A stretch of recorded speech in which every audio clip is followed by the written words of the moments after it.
and welcome to this episode of Round Robin. I'm your host, Robin McCormick, with the city's communication department, and today I have a special guest. There isn't very often that we get to talk to young people, and so that's what we're going to do today. I have with me Karlesha Canady.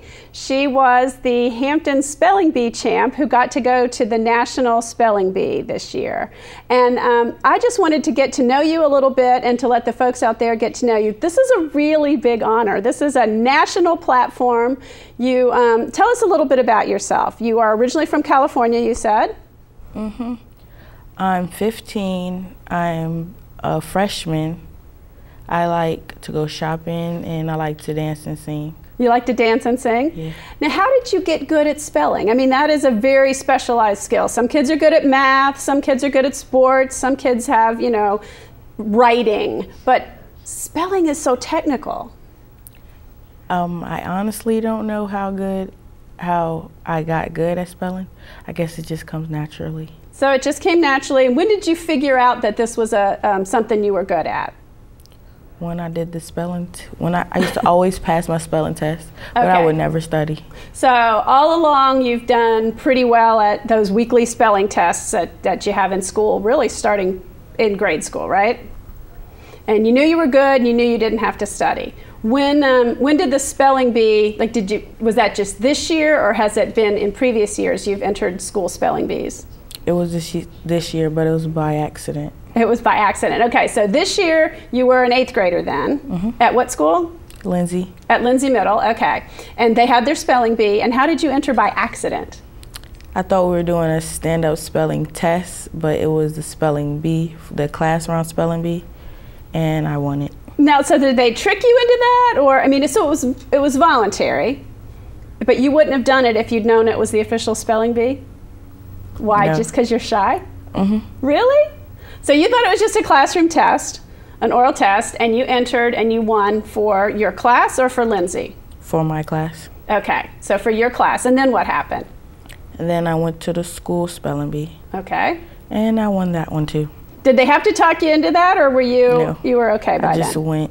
Okay. And then after that I went to regionals and I won that in first place. Wow. Now where was the regional competition? I'm not sure. It was in a big building. It was in a big building, and somebody else drove you, right? Mm-hmm. So who's helping you at this point? Is it the school principal? Is it a guidance counselor? It was a teacher. You had a teacher, okay. Mm-hmm. Your teacher or just somebody else? Somebody else. So somebody you weren't necessarily familiar with, who is the person who champions the spelling bee. And you went to now were you studying at this point? I know you say spelling comes pretty easily. No. You still weren't studying? Mm-mm. Okay, so you're just winging it. Was it fun?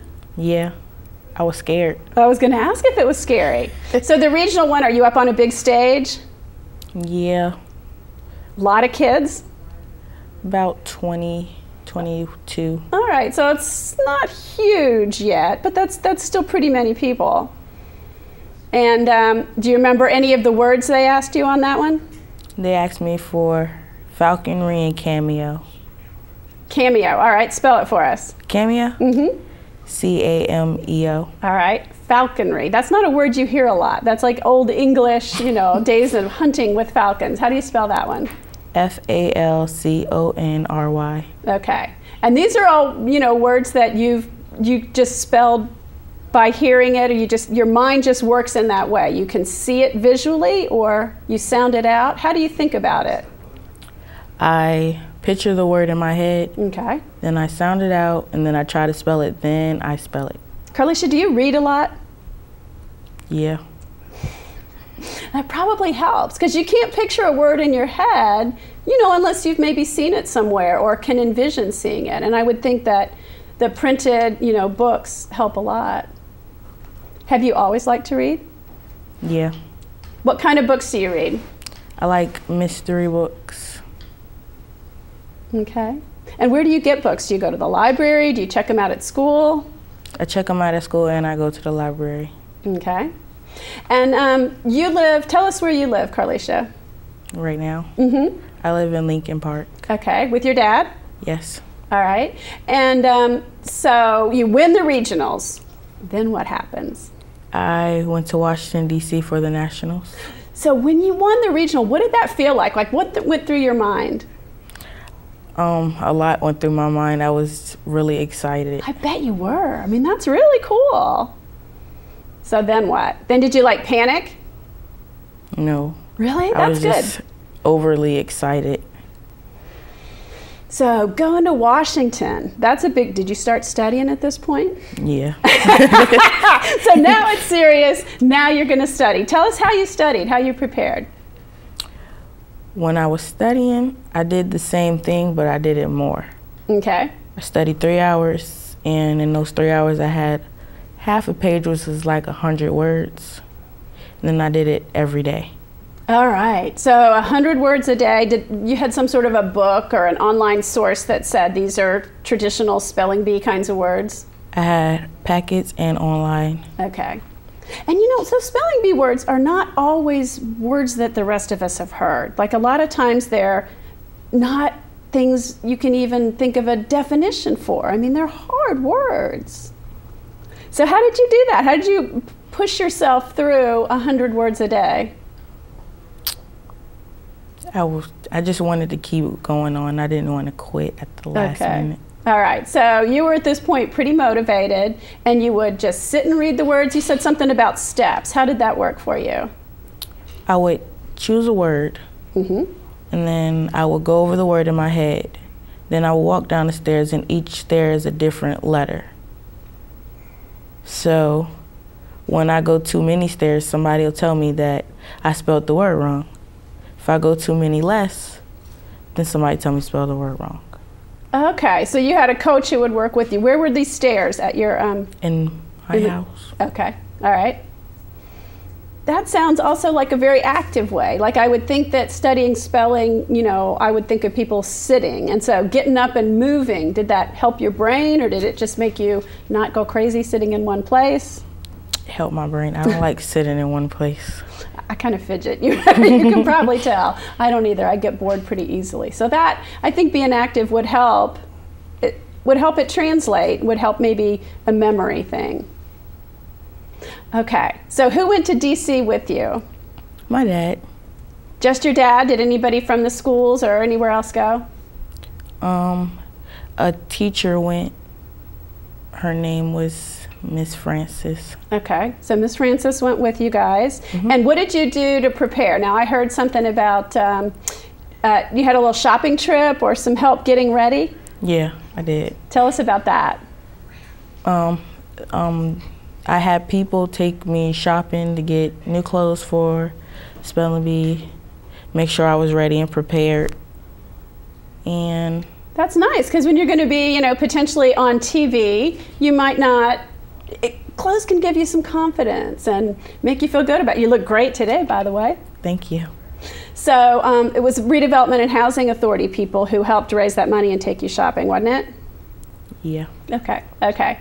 So you get to DC, and what's it like? When I got there, I didn't think I was going to be as nervous as I was. Really?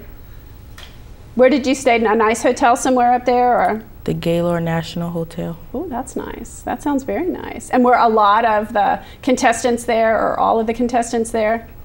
I think, yeah, all of them were there. So you saw a lot of kids your age. Yeah. Were you intimidated? No. That's good. You had a lot of confidence then. So then what happened? You do some preliminary rounds? Yep. And? When I did my online test, I needed one more point to go on, but I misspelled 2 words. 1 point difference. Oh, wow. That's so close. So you didn't make the TV round, but you still got to be there around all these, you know, smart kids. And smart all in the same way you're smart, you know. What was that like? It was fun. I met a lot of people. Some people didn't, like, I couldn't understand what they were saying because of their accent, but it was fun. So different accents, it's a real variety. If you watch that spelling bee, you just, you know, kids from all ethnic backgrounds are there. It's a real mix of people. Did you have any time to get to know folks or go out and see anything in Washington? Yeah, on my extra time. Good. Had you been to Washington, D.C. before? No. So what did you see?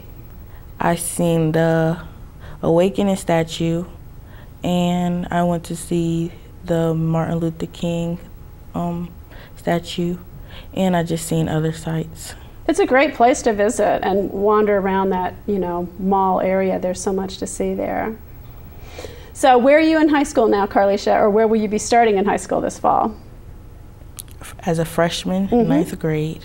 Right, which school are you going to go to? Hampton High School. Hampton High School. Is that for the IB program, or is that for just general? The IB program. Congratulations. That's a rigorous academic program. You're not intimidated at all, are you? You're like, I've got this, I'm good. That's great. So do you know what you want to be yet when you grow up? Do you have a career in mind? Yes, I want to be a pediatrician. Pediatrician, okay. Now tell me what prompted that? I really don't know. I've just always wanted to be a pediatrician. All right, it's not a background in science, it's just it's that combination of working with kids and helping people? Okay, well, good luck. Do you have anything else you want to add about what it was like or your plans or your future? No. Well, I really thank you for stopping by, Karlesha. It's not too often we get to talk to the young people who are the future of Hampton, and it's exciting that you achieved, really recognition on that regional and national scale. And I want to wish you good luck in the future. It sounds like we will be hearing more from you, I think. Yep. All right, thank you. You're welcome. And thank you for watching this episode of Round Robin.